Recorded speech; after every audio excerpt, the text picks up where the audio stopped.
A healthy mind lives in a healthy body. Hello everyone. Today we are going to start last chapter of biology, that is chapter number 15, why do we fall ill? According to WHO, health of a person can be defined as a state of complete physical, mental and social well-being, and it is not merely an absence of disease. That means health is a state of body when all the organs and systems are functioning properly, and a perfect balance is maintained between environment and the body.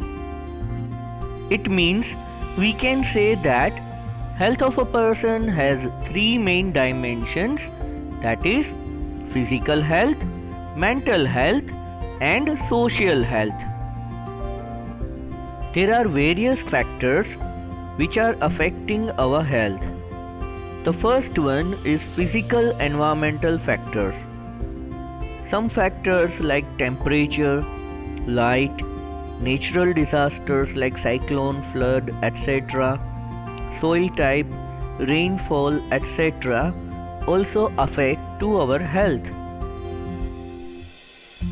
Social environmental factors like job conditions, house conditions, family's atmosphere and relationship between neighbors and friends, social equality and harmony are necessary for good health of individuals.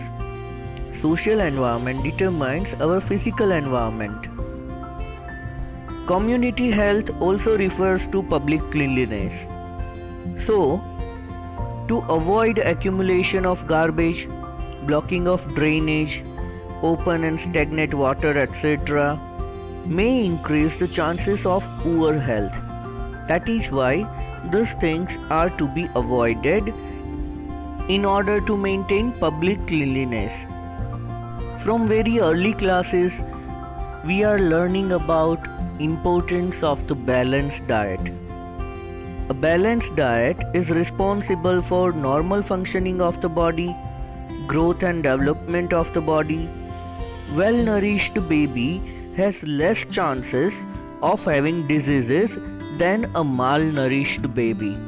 That is why balanced diet is another important factor that is affecting to our health.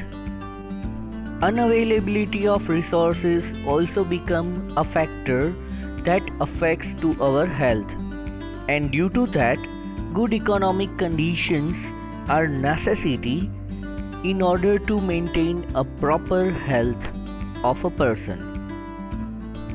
Self-cleanliness or personal hygiene is also one of the factors that is affecting to our health. Health habits like avoiding addiction of boozing or smoking is also one of the factors that may affect our health adversely. As it is said that health is wealth. So, what are the characteristics of a healthy person? Let us discuss in detail. The important characteristics of a person having good health are free from sickness or diseases, free from unnecessary anxiety, free from social and psychological tensions, self-confidence, feeling of joy in living, ability to work efficiently and at his best. A healthy person is always cheerful, active, willing worker and energetic. Good health increases one's efficiency for doing work. This contributes to his own progress, the progress of his family, the progress of his community and the progress of the nation as a whole. Any condition which prevents the proper functioning of the cells, tissues or organs of the body and impairs the health is known as disease. It involves morphological, physiological, or psychological disturbance in some body parts. It may be due to environmental factors or pathogens or genetic anomalies. This shows that disease is opposite to health. So now let's see what is the basic difference between healthy and disease-free. As we have defined healthy as socially, mentally and physically fit person. But a disease-free person is having impaired functioning of the body at individual level. That is why a disease-free person cannot be termed as healthy.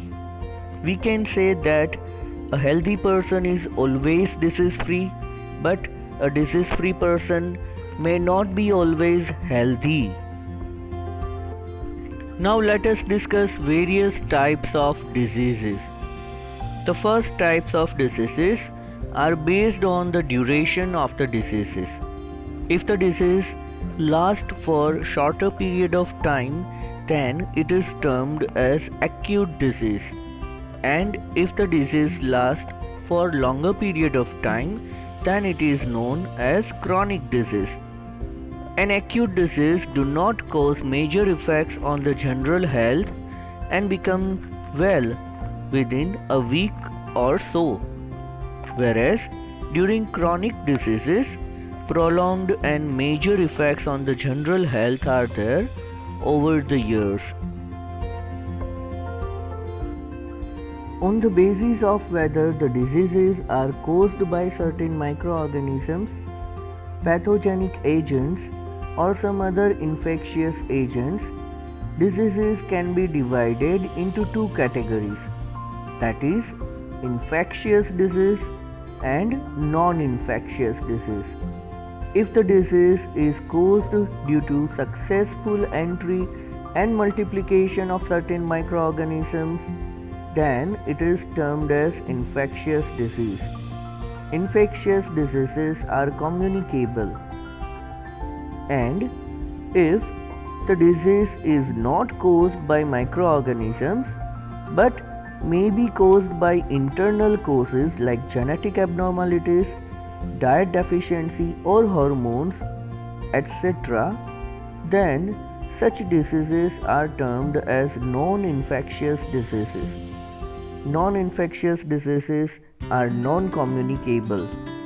Example of non-infectious disease is diabetes, cancer, etc.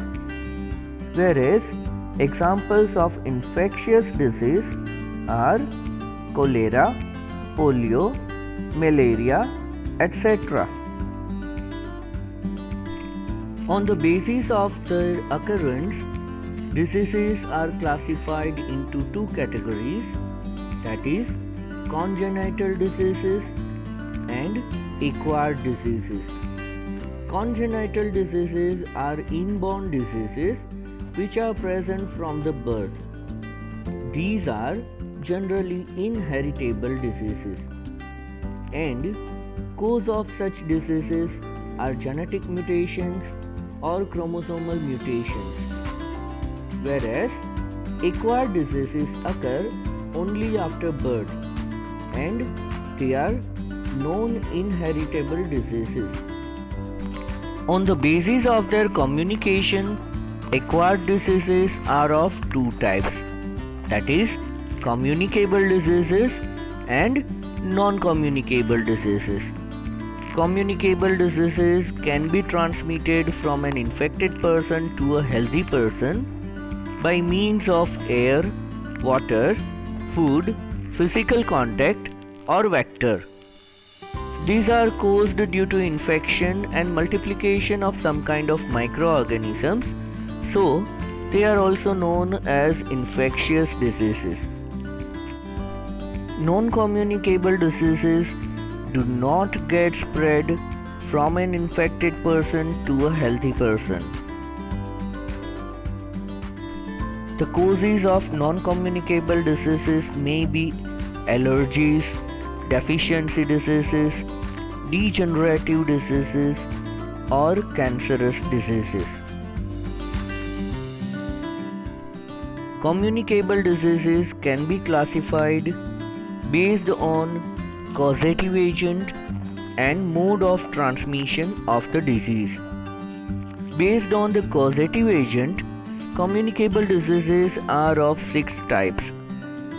Bacterial diseases like cough, leprosy, syphilis, tetanus, typhoid, TB, cholera, etc. Viral diseases like influenza, dengue, measles, polio, AIDS, smallpox, chickenpox, etc. Protozoan diseases like malaria, amoebiasis, Kala Azar, sleeping sickness, etc. Helminth diseases like ascaris, elephantitis, liver rot, etc. Fungal diseases like ringworm, athlete's foot, etc. And rickettsial diseases like typhus fever, trench fever, Q fever, etc. So, these are the 6 types of the diseases based on the causative agent of the diseases. Next is based on modes of transmission. The communicable diseases can be classified into 2 categories, that is, contagious diseases and non-contagious diseases. Contagious diseases are communicable diseases and get spread from infected person to a healthy person by actual contact between them. For example, sexually transmitted diseases, measles, leprosy, smallpox, chickenpox, etc. And non-communicable diseases do not get transferred or spread from an infected person to a healthy person with food, air or water. For example, cholera, typhoid, TB, malaria, plague, etc.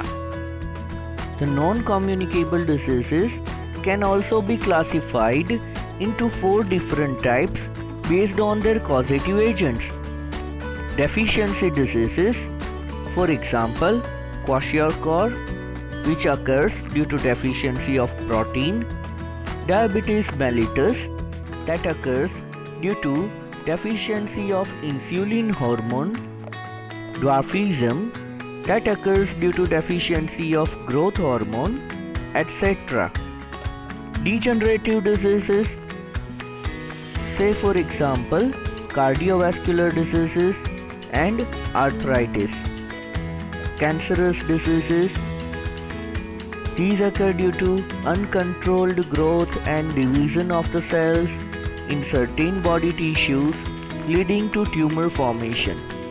Some cancers are also caused by genetic abnormalities. And lastly, allergic diseases.